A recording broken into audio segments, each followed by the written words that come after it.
కాకినాడ నగరపాలక సంస్థ 42వ డివిజన్ స్వామినగర్ తదితర ప్రాంత ప్రజల రాకపోకలకు నిలయంగా ఉన్న తూరల వంతెన తక్షణమే మరమ్మతులు చేయించాలని, భవిష్యత్తులో పక్కా వంతెన నిర్మించాలని సిపిఎం నాయకులు డిమాండ్ చేశారు. ఈ మేరకు వంతెన వద్ద సిపిఎం నాయకులు నిరసన కార్యక్రమం చేపట్టారు. ఈ సందర్భంగా సిపిఎం నగర కన్వీనర్ పలివెల వీరబాబు మాట్లాడుతూ స్వామినగర్ గ్రామ పంచాయతీగా ఉన్న సమయంలో రాకపోకల నిమిత్తం స్థానిక యువకులు శ్రమదానంతో తూరల వంతెన నిర్మించుకోవడం జరిగిందన్నారు. ప్రస్తుతం పెరిగిన ట్రాఫిక్ రద్దీ నేపథ్యంలో పక్కా వంతెన నిర్మించాలని సిపిఎం ఆధ్వర్యంలో సంతకాల సేకరణ చేపట్టామన్నారు. ఇప్పటికే ప్రజల సంతకాలతో కూడిన వినతి పత్రాన్ని జాయింట్ కలెక్టర్కు సమర్పించామన్నారు. ప్రస్తుతం వంతెన రైలింగ్ ఊడిపై ప్రమాదంగా ఉందన్నారు. తక్షణమే రిపేర్ చేయించాలని కోరారు. కాకినాడ రూరల్ ఎమ్మెల్యే నానాజీ ఈ విషయంలో జోక్యం చేసుకోవాలని విజ్ఞప్తి చేశారు. సంస్థ పరిధిలో 42వ డివిజన్ స్వామినగర్ ప్రజలకి రాకపోకలకు అత్యంత కీలకం గోదావరి కాలువ పైన ఉన్నటువంటి తూరల వంతెన. గ్రామ పంచాయతీగా ఉన్నప్పుడు కొంతమంది యువకులు ఎంతో శ్రమపడి తూరల వంతెనని నిర్మించుకున్నారు.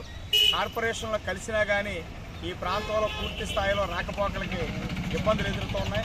ఇప్పుడు మనం చూస్తున్న తూరల వంతెన రిపేర్లకి వచ్చింది. దీని స్థానంలో పక్క వంతెన నిర్మించాలని సిపిఎం ఆధ్వర్యంలో ఇప్పటికే సంతకాల సేకరణ చేసి ప్రభుత్వాన్ని తెలియజేశాం. ఈరోజు ఉదయమే జిల్లా కలెక్టర్ వారి గ్రీవెన్స్లో జాయింట్ కలెక్టర్ అపూర్వ భారత్ గారికి వినతిపత్రం ఇవ్వడం జరిగింది. ఇప్పుడు ప్రస్తుతం వంతెన రిపేరే కాకుండా సైడ్ ఉన్నటువంటి రైలింగ్ ఇరిగిపోవడం వల్ల పిల్లలు చాలా ప్రమాదకరమైన పరిస్థితుల్లో ప్రయాణం సాగిస్తున్నారు.